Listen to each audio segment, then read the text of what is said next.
इनकिलाब इनकिलाब इनकिलाब जिंदाबाद संविधान जिंदाबाद संविधान जिंदाबाद ಸಂವಿಧಾನ जिंदाबाद ಇದು ನಮ್ಮ ಹೋರಾಟದ ಶಕ್ತಿ. ನಮ್ಮ ಸಂವಿಧಾನವೇ ನಮ್ಮ ಹೋರಾಟದ ಶಕ್ತಿ.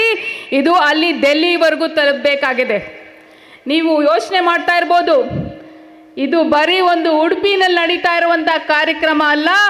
ಪ್ರತಿ ರಾಜ್ಯದಲ್ಲೂ, ಪ್ರತಿ ಹಳ್ಳಿಯಲ್ಲೂ, ಪ್ರತಿ ಬೀದಿಯಲ್ಲೂ ಸಹ ಇವತ್ತು ಜನ ಬೀದಿಗಿಳಿದು ಸಂಘರ್ಷ ಮಾಡಲಿಕ್ಕೆ ಹೊರಟಿದ್ದಾರೆ. ನನ್ನ ಒಬ್ಬರು ಮಿತ್ರರು ಹೇಳಿದ್ರು, ಮೀಡಿಯಾ ಮಿತ್ರರು ಒಬ್ರು ಹೇಳಿದ್ರು, ಕವಿತಾ ಅವರೇ, ನಾನು ಎಮರ್ಜೆನ್ಸಿ ಟೈಮ್ನ ಕವರ್ ಮಾಡಿದ್ದೀನಿ, ಆದರೆ ಇವತ್ತು ನಡೀತಾ ಇರೋದು ಎಮರ್ಜೆನ್ಸಿಗಿಂತ 100 ಪಟ್ಟಷ್ಟು ಹೋರಾಟ ಜನರು ಇವತ್ತು ಮಾಡ್ತಾ ಇದ್ದಾರೆ ಅಂತ ಹೇಳಿಬಿಟ್ಟು, ಇದು ನಮ್ಮ ಶಕ್ತಿ.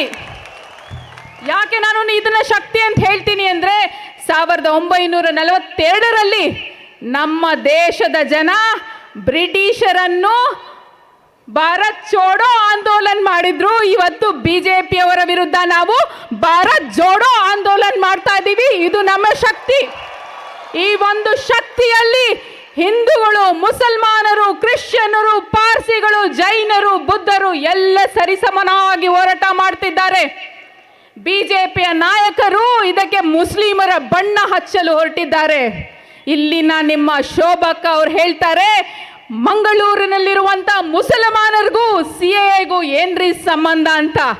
ಈ ಭಾರತ ದೇಶಕ್ಕೂ ಸಂವಿಧಾನಕ್ಕೂ ಏನು ಸಂಬಂಧ ಇದೆ? ಅದೇ ಸಂಬಂಧ. ಶೋಭಕ್ಕ ಅವರೇ, ನಿಮಗೆ ಧೈರ್ಯ ಇದ್ರೆ ನಾನು ಈ ವೇದಿಕೆಯಿಂದ ಹೇಳ್ತೀನಿ, ನಮ್ಮ ಮುಂದೆ ಬಂದು ಡಿಬೇಟ್ ಮಾಡಿ. ನೀವು ಇದೇ ಸ್ಥಳದಲ್ಲಿ ನಿಮ್ಮೊಂದಿಗೆ ನಾನು ಡಿಬೇಟ್ ಮಾಡಲಿಕ್ಕೆ ಚಾಲೆಂಜ್ ಮಾಡ್ತೇನೆ. ನೀವು ಭಾಷಣ ಮಾಡಿಬಿಟ್ಟು ಓಡೋಗಬೇಡಿ. ಇಂಥ ಡಿಬೇಟ್ ಬಂದು ಇಲ್ಲಿ ಜನರ ಮುಂದೆ ಡಿಬೇಟ್ ಮಾಡಿ. ಆವಾಗ ನಿಮಗೆ ಗೊತ್ತಾಗತ್ತೆ CAAಗೂ ಮತ್ತು ಇಲ್ಲಿನ ಮುಸಲ್ಮಾನರಿಗೂ ಏನು ಸಂಬಂಧ ಅಂತ ಹೇಳಿಬಿಟ್ಟು. ಒಂದು ಕಾಯ್ದೆನ ತಗೊಂಬರ್ತೀರಾ, ಎಂಥ ಕಾಯ್ದೆನ ಯಾವತ್ತು ತಗೊಂಬಂದಿರ ಜ್ಞಾಪಕ ಇದೆಯಾ? ಕ್ರೋನಾಲಜಿ ಸಮಜೋ ಅಂತ ಹೇಳ್ತಾರಲ್ಲ ಅಮಿತ್ ಶಾ ಅವರೇ, ನಮಗೂ ಗೊತ್ತು ನಿಮ್ಮ ಕ್ರೋನಾಲಜಿ.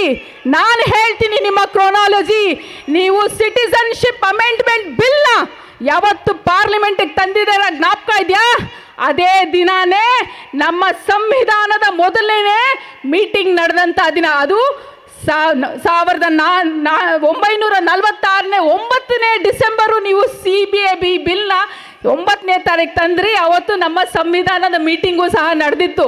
ನಮಗೆ ಗೊತ್ತಿದೆ ನೀವು ಸಂವಿಧಾನವನ್ನು ಬದಲಿಸಿಕಾಗಲೇ ಆ ಒಂದು ಡೇಟ್ನ ಚೂಸ್ ಮಾಡಿದ್ರಿ ಅಂತ ಹೇಳಿಬಿಟ್ಟು.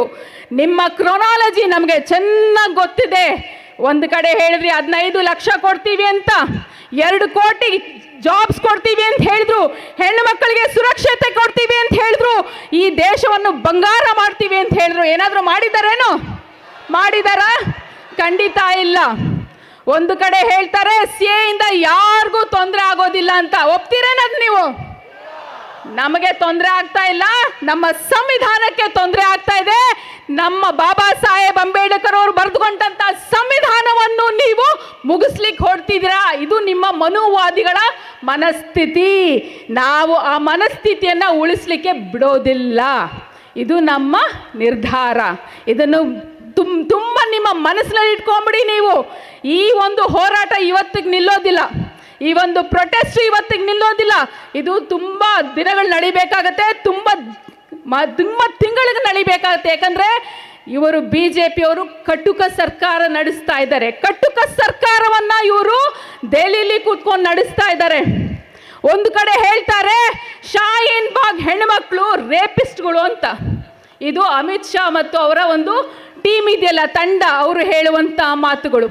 ಇನ್ನೊಂದು ಕಡೆ ಹೇಳ್ತಾರೆ ಇವ್ರಿಗೆ ಗೋಲಿ ಮಾರು ಅಂತ ಹೇಳ್ತಾರೆ. ಇದು ಇವರ ಸಂಸ್ಕೃತಿ. ಇವರ ಸಂಸ್ಕೃತಿಯನ್ನು ಇವರೇ ಬೀದಿಗೆ ತಗೊಂಡ್ಬಂದಿರ್ತಾ ಇದ್ದಾರೆ. ಒಂದು ಕಡೆ ನಮ್ಮ ಸಾಮ್ರಾಟ್ ಅಶೋಕ್ನವರಿದ್ದಾರೆ, ಪದ್ಮನಾಭನಗರ MLA ಅವ್ರು ಹೇಳ್ತಾರೆ ಪಾಕಿಸ್ತಾನದಿಂದ ಭೂಪಟದನ್ನೇ ತೆಗೆದುಹಾಕ್ಬಿಡ್ತೀವಿ ಅಂತ ಹೇಳಿಬಿಟ್ಟು. ಆಯಿತು ಸ್ವಾಮಿ, ನೀವು ಬಗೈರ್ ಹುಕುಮ್ನಲ್ಲಿ ನಿಮ್ಮ ರೆವಿನ್ಯೂ ಲ್ಯಾಂಡ್ಗಳು ಹೆಂಗೆ ಖರೀದಿ ಮಾಡಿದ್ದೀರ ಅಂತ ಗೊತ್ತಿದೆ. ನೀವು ಪಾಕಿಸ್ತಾನ ಮುಗಿಸ್ಲಿಕ್ಕೆ ನಿಮ್ಗೆ ಅರ್ಹತೆ ಇದೆ, ಶಕ್ತಿ ಇದೆ ಅಂತಲೂ ನಮಗೆ ಗೊತ್ತಿದೆ. ನೀವು ಹೆಂಗಿದ್ರು ಲ್ಯಾಂಡ್ ಗ್ರ್ಯಾಬಿಂಗ್ ಸ್ಕೀಮ್ ಚೆನ್ನಾಗಿ ಮಾಡ್ತೀರಾ ನೀವು. ಒಂದು ಕಡೆ ನಾರಾಯಣ ಸ್ವಾಮಿ ಅವ್ರು ಹೇಳ್ತಾರೆ ನಮ್ಮ ಊರಿನವರವರು, ನಮ್ಮ ನಮ್ಮ ಒಂದು ಕಾನ್ಸ್ಟಿಟ್ಯೂನ್ಸಿನಲ್ಲಿ ಅವರು ಎಮ್ ಎಲ್ ಎ ಆಗಿದ್ದಂಥವ್ರು. ಅವರು ಒಂದು ಕಡೆ ಹೇಳ್ತಾರೆ, ನಾವು ಅಖಂಡ ಭಾರತ ಮಾಡ್ಲಿಕ್ಕೆ ಹೊರಟಿದ್ದೀವಿ, ಪಾಕಿಸ್ತಾನ ಮತ್ತು ಬಾಂಗ್ಲಾದೇಶನ ಭಾರತಕ್ಕೆ ಸೇರಿಸ್ಬಿಡ್ತೀವಿ. ಮತ್ತು CAA ಏನಕ್ಕೆ ಬೇಕು ಸ್ವಾಮಿ ನಿಮಗೆ? ನೀವು ಬಾಂಗ್ಲಾದೇಶನ ಪಾಕಿಸ್ತಾನದ ಜೊತೆಗೆ ಸೇರ್ಸೋಕೆ ಹೋದ್ಮೇಲೆ ನಿಮ್ಗೆ CAA ಏನು ಬೇಕಾಗಿದೆ? ಖಂಡಿತ ಬೇಕಾಗಿಲ್ಲ. ಇದನ್ನು ನಾವು ಯೋಚನೆ ಮಾಡಬೇಕಾಗತ್ತೆ. ನಮ್ಮ ವಿರುದ್ಧ ಇಷ್ಟೇ, CAA ಇಂದ ಎಷ್ಟು ಜನಕ್ಕೆ ಲಾಭ ಆಗುತ್ತೆ ಅಂತ ನೀವು ಒಂದ್ಸಲಿ ನಿಮ್ಮ BJP ಸ್ನೇಹಿತರನ್ನ ಕೇಳಿ, ಚಡ್ಡಿಗಳನ್ನ ಕೇಳಿ, ನೀವು ಎಷ್ಟು ಜನಕ್ಕೆ ಲಾಭ ಆಗುತ್ತೆ ಅಂತ ಹೇಳ್ಬಿಟ್ಟು. ಇವರು ಮಾಡಿದಂಥ ಕಾನೂನಿನಿಂದ ಬರೀ 32,000 ಜನಕ್ಕೆ ಮಾತ್ರ ಲಾಭ ಆಗುತ್ತೆ. 32,000 ಜನಕ್ಕೆ ಮಾತ್ರ ಲಾಭ ಆಗುತ್ತೆ.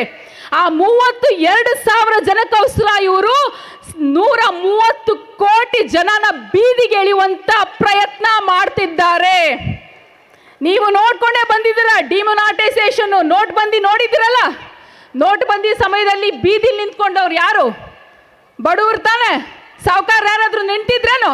ಖಂಡಿತ ನಿಂತಿರಲಿಲ್ಲ. ಅವತ್ತು ನಿಂತಿದ್ದವರು ಎಲ್ಲರೂ ಬಡವರೇ. ಅವತ್ತು ನೀವು ನೋಟ್ ಬಂದಿ ಮಾಡಿದ್ರಿ, ಇವತ್ತು ನೀವು ಪೌರತ್ವ ಬಂದಿ ಮಾಡಲಿಕ್ಕೆ ಹೊರಟಿದ್ದೀರಾ. ಅವತ್ತು ನಿಮ್ಮ ಒಂದು ಅನಿಸಿಕೆ ನಮಗೆ ಗೊತ್ತಿರಲಿಲ್ಲ, ಇವತ್ತು ನಿಮ್ಮ ಅನಿಸಿಕೆ ಏನಿದೆ ಅಂತ ನಮಗೆ ಗೊತ್ತಿದೆ. ಈ ಹೋರಾಟ ಬರೀ ಸಾಮಾನ್ಯವಾದ ಹೋರಾಟ ಇಲ್ಲ, ಇದು ನಮ್ಮ 2ನೇ ಸ್ವಾತಂತ್ರ್ಯದ ಸಮರ. ಮನಸ್ಸಿನಲ್ಲಿಟ್ಕೊಳ್ಳಿ, 2ನೇ ಸ್ವಾತಂತ್ರ್ಯದ ಸಮರ. ಇದರಲ್ಲಿ ನಾವು ಗೆಲ್ಲೇಬೇಕು. ಇದರಲ್ಲಿ ಸೋಲುವಂತ ಸಾಧ್ಯತೆನೇ ಇಲ್ಲ. ಇದರಲ್ಲಿ ನಾವು ಗೆಲ್ಲುವುದು ಒಂದೇ ಒಂದು ಗುರಿ. ನಾವು ಗೆಲ್ಲಬೇಕು ಅಂದರೆ ಇವರಿಗೆ ನಾವು ಸಂವಿಧಾನದ ಪಾಠವನ್ನು ಹೇಳ್ಕೊಡ್ಬೇಕಾಗತ್ತೆ.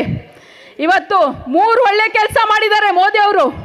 ಒಂದು, ಇಡೀ ದೇಶವನ್ನು ಒಂದು ಮಾಡಿದ್ದಾರೆ. ಈ ಕಾಯ್ದೆ ತಂದು ಇಡೀ ದೇಶವನ್ನು ಒಂದು ಮಾಡಿದ್ದಾರೆ. 2ನೇದು, ಮುಸ್ಲಿಂ ಹೆಣ್ಮಕ್ಳು ಯಾರು ಬುರ್ಕಾ ಹಾಕೊಂಡು ಬಿರಿಯಾನಿ ಮಾಡ್ತಾ ಇದ್ರು, ಇವತ್ತು ಬಂದು ಭಾಷಣ ಮಾಡ್ತಾ ಇದ್ದಾರೆ, ಅವ್ರಿಗೆ ಉತ್ತರ ಕೊಡ್ತಾ ಇದ್ದಾರೆ.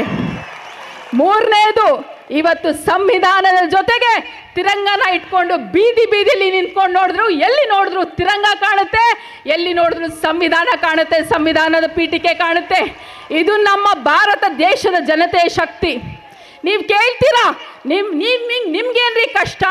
ಬಾಂಗ್ಲಾದೇಶದಿಂದ, ಪಾಕಿಸ್ತಾನದಿಂದ, ಆಫ್ಘಾನಿಸ್ತಾನದಿಂದ ಬಂದಂಥ ಬೌದ್ಧರು, ಹಿಂದೂಗಳು ಅವ್ರು ಬಂದರೆ ನಿಮಗೇನು ಸಮಸ್ಯೆ ಅಂತ ಕೇಳ್ತೀರಾ? ನಮಗೆ ಖಂಡಿತ ಏನು ಸಮಸ್ಯೆ ಇಲ್ಲ. ಯಾರನ್ನ ಬೇಕಾದರೂ ನೀವು ಪೌರತ್ವ ಕೊಟ್ಟು ತಗೊಳ್ಳಿ. ನಮ್ಮ ಪ್ರಶ್ನೆ ಇಷ್ಟೇ, ನೀವು ತಂದಂಥ ಕಾಯ್ದೆ ಬೇಕಾಗಿತ್ತಾ ಅಂತ ಕೇಳುವಂಥ ಪ್ರಶ್ನೆ. ಎಷ್ಟೋ ವರ್ಷಗಳಿಂದ ನೆಹರು ಅವರು ಇರ್ಬೋದು, ಇಂದಿರಾ ಗಾಂಧಿ ಅವರು ಇರ್ಬೋದು, ವಾಜಪೇಯಿ ಅವರು ಇರ್ಬೋದು, ಮನಮೋಹನ್ ಸಿಂಗ್ ಅವರು ಇರ್ಬೋದು, ಎಲ್ಲರ ಒಂದು ಸರ್ಕಾರದಲ್ಲೂ ಸಹ ಪೌರತ್ವವನ್ನು ಅನೇಕ ದೇಶದಿಂದ ಬಂದಂಥ ಜನತೆಗೆ ಕೊಟ್ಟಿದ್ದಾರೆ. ಅದನ್ನೇ ನೀವು ಫಾಲೋ ಮಾಡಬೇಕಾಗಿತ್ತು. ಮತ್ತೆ CAA ತರುವಂಥ, ತಿದ್ದುಪಡಿ ತರುವಂಥ ಏನು ನಿಮಗೆ ಯೋಚನೆ ಬಂತು? ಅದು ಎಂಥ ತಿದ್ದುಪಡಿ ತಂದಿದ್ದೀರಾ ನೀವು? ಡಿಸೆಂಬರ್ 2014ಕ್ಕೆ ತಂದಿದ್ದೀರಾ. 14, ಅದು ಕಟ್ ಆಫ್ ಡೇಟು. ಅಂದರೆ 6 ವರ್ಷದ ಮುಂಚೆ ಯಾರು ಬಂದಿರ್ತಾರೋ ಅವ್ರಿಗೆ ಮಾತ್ರ ನೀವು ಪೌರತ್ವ ಕೊಡ್ತಾ ಇದ್ರಿ. ಇದ್ಯಾವ ನ್ಯಾಯ ಸ್ವಾಮಿ? ನಮ್ಮ ಪೌರತ್ವದ ಕಾಯ್ದೆ ಪ್ರಕಾರ ಎಲ್ಲರಿಗೂ ಕೊಡಿ, ನಮಗೇನು ಸಮಸ್ಯೆ ಇಲ್ಲ. ಬುದ್ಧರಿಗೆ ಕೊಡಿ, ಜೈನರಿಗೆ ಕೊಡಿ, ಯಾರಿಗಾದ್ರೂ ಕೊಡಿ, ನಮಗೆ ಸಮಸ್ಯೆ ಇಲ್ಲ. ಆದರೆ ಸಂವಿಧಾನದಲ್ಲಿ ಒಂದು ಧರ್ಮ ಆಧಾರಿತವಾಗಿ ಮಾಡಬೇಡಿ. ಯಾಕಂದರೆ ಆಪ್ಕಿ ನಿಯತ್ ठीक नहीं है, आपकी सोच ठीक नहीं है. मोदी जी, हम आपके कानून से नहीं डरते, हम आपकी सोच से डरते हैं, क्योंकि आपकी सोच गंदी है. एक गंदी सोच को बदलो. आप जब सोच बदलेंगे तब देश बदलेगा. जब तक ये सोच नहीं बदलेगा तब तक देश नहीं बदलेगा. ನಿಮ್ಮ ಒಂದು ಅನುಕೂಲಕ್ಕಾಗಿ ನೀವು ಈ ಥರ ಒಂದು ಪ್ರಯತ್ನಗಳನ್ನ ಮಾಡ್ತಾ ಇದ್ದೀರಾ. NRC, NPR ಅಂದರೆ ಏನು ಸ್ವಾಮಿ? ಯೋಚನೆ ಮಾಡಿ. ಒಂದು ಇಲಿ ಹಿಡಿಯಲಿಕ್ಕೆ ನೀವೇನು ಮಾಡ್ತೀರಾ? ಮನೇಲಿ ಇಲಿ ಬಿಡಿದ್ರೆ ಏನು ಮಾಡ್ತೀರಾ? ಒಂದು ಬೋನ್ ಇಡ್ತೀರಾ ಅಥವಾ ಓಡಿಸ್ತೀರಾ? ಇವ್ರು ಏನು ಮಾಡ್ತಾ ಇದ್ದಾರೆ ಅಂದರೆ ಗುಸ್ಬೈಟಿ ಅಂದ್ಕೊಂಡು ಇಡೀ ಮನೆಗೆ ಬೆಂಕಿ ಹಚ್ತಾ ಇದ್ದಾರೆ. ಇದು ಇವರು ಮಾಡ್ತಾ ಇರುವಂಥ NPR ಮತ್ತು NRC. ಇದರ ಒಂದು ತಾತ್ಪರ್ಯ. ಒಂದೇ ಎಕ್ಸಾಂಪಲಲ್ಲಿ ಹೇಳ್ಬೋದು. NPR NRC ಅಂದರೆ ಏನು ಅಂದರೆ ಮನೆಯಲ್ಲಿರುವ ಇಲಿನ ಹಿಡಿಯೋದಕ್ಕೆ ಮನೆಗೆ ಬೆಂಕಿ ಹಚ್ಚುವಂಥ ಪ್ರತಿಕ್ರಿಯೆನೇ NPR NRC. ಇದನ್ನ ನಾವೆಲ್ಲ ಯೋಚನೆ ಮಾಡಬೇಕಾಗತ್ತೆ. ಅನೇಕ ಮಂದಿ ನೀವು ಬೇರೆ ಬೇರೆ ಕಡೆಯಿಂದ ಬಂದಿದ್ದೀರಾ. ಪ್ರತಿಯೊಬ್ಬರು ಹೋಗಿ ನಿಮ್ಮ ಸ್ನೇಹಿತರಿಗೆ 10 ಮಂದಿ ಸ್ನೇಹಿತರಿಗೆ, ಹಿಂದೂಗಳಾಗಿರ್ಬೋದು, ಮುಸಲ್ಮಾನರಾಗಿರ್ಬೋದು, ಜೈನರಾಗಿರ್ಬೋದು, ಬೌದ್ಧರಾಗಿರ್ಬೋದು, ಯಾರೇ ಆಗಲಿ ಅವ್ರಿಗೂ ಈ ವಿಚಾರವನ್ನು ತಿಳಿಸಿ. ಯಾವತ್ತಿನವರೆಗೂ ನಮ್ಮ ಸಂವಿಧಾನ ನಮ್ಮನ್ನು ರಕ್ಷಣೆ ಮಾಡುತ್ತೋ ಆವತ್ತಿನವರೆಗೂ ನಾವು ಈ ದೇಶದಲ್ಲಿ ರಕ್ಷಿತವಾಗಿರ್ತೀವಿ. ಯಾವತ್ತಿನ ದಿನ ಇವರು ಸಂವಿಧಾನವನ್ನು ಮಾಡಲಿಕ್ಕೆ ಹೊರಟಿದ್ದಾರೋ ಆ ಸಂವಿಧಾನ ಬದಲಾದ್ರೆ ನಾವು ಈ ದೇಶದಲ್ಲಿ ಉಳಿಯೋದಕ್ಕೆ ಸಾಧ್ಯನೇ ಇಲ್ಲ. ಒಂದನ್ನು ಮರೆಯಬೇಡಿ ನೀವು, ಅನಂತ್ ಕುಮಾರ್ ಹೆಗಡೆ ಅವರು ದೊಡ್ಡದಾಗಿ ಭಾಷಣ ಮಾಡೇ ಹೇಳಿದ್ದಾರೆ, ನಾವು ಬಂದಿರೋದೇ ಸಂವಿಧಾನವನ್ನು ಬದಲಾವಣೆ ಮಾಡಲಿಕ್ಕೆ ಅಂತ. ಹಾಗಾಗಿ ನೀವು ಬಿಜೆಪಿಯವರ ಯಾವ ಮಾತನ್ನು ನಂಬೇಡಿ. ಅವರು ಪ್ರತಿ ಬಾರಿ ಸುಳ್ಳೇ ಹೇಳ್ಕೊಂಡು ಬಂದಿದ್ದಾರೆ. 6 ವರ್ಷಗಳಿಂದ ಅವರು ಆಡಳಿತ ಮಾಡ್ತಾ ಇದ್ದಾರೆ. 6 ವರ್ಷಗಳಿಂದ ಯಾವುದನ್ನು ಒಂದು ನಿಜಾಂಶವನ್ನು ಇವತ್ತು ಹೇಳಿಲ್ಲ. ಅವರು ಒಂದೇ ಒಂದು ನಿಜಾಂಶವನ್ನು ಸಹ ಹೇಳಿಲ್ಲ. ಇವತ್ತು ನಮ್ಮ ಆರ್ಥಿಕ ಪರಿಸ್ಥಿತಿ ಈ ದೇಶದಲ್ಲಿ ಹದಗೆಟ್ಟಿದೆ.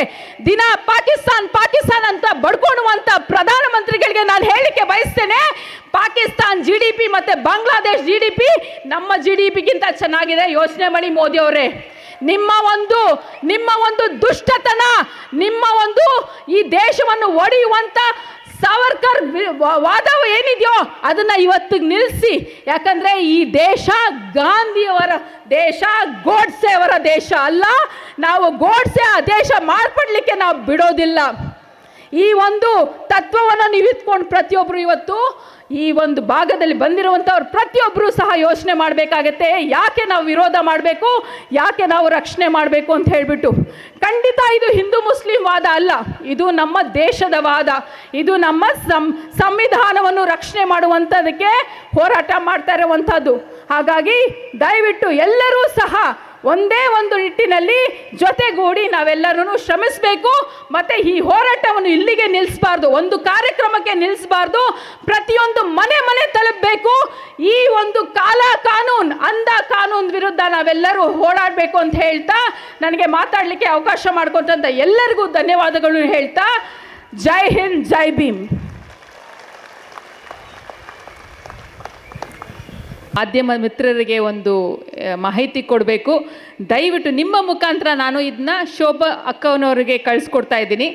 ನೀವು ಕವಿತಾ ರೆಡ್ಡಿ ಹಿಂದೂ, ನಜ್ಮಾ ಮುಸ್ಲಿಂ, ಅಮೂಲ್ಯ ಕ್ರಿಶ್ಚಿಯನ್, 3 ಜನ ಹೆಣ್ಮಕ್ಳು ನಾವಿಲ್ಲಿ ಬಂದಿದ್ದೀವಿ.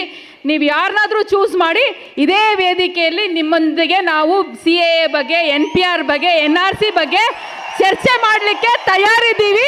ದಿನಾಂಕ, ಟೈಮು ನೀವು ಡಿಸೈಡ್ ಮಾಡಿ.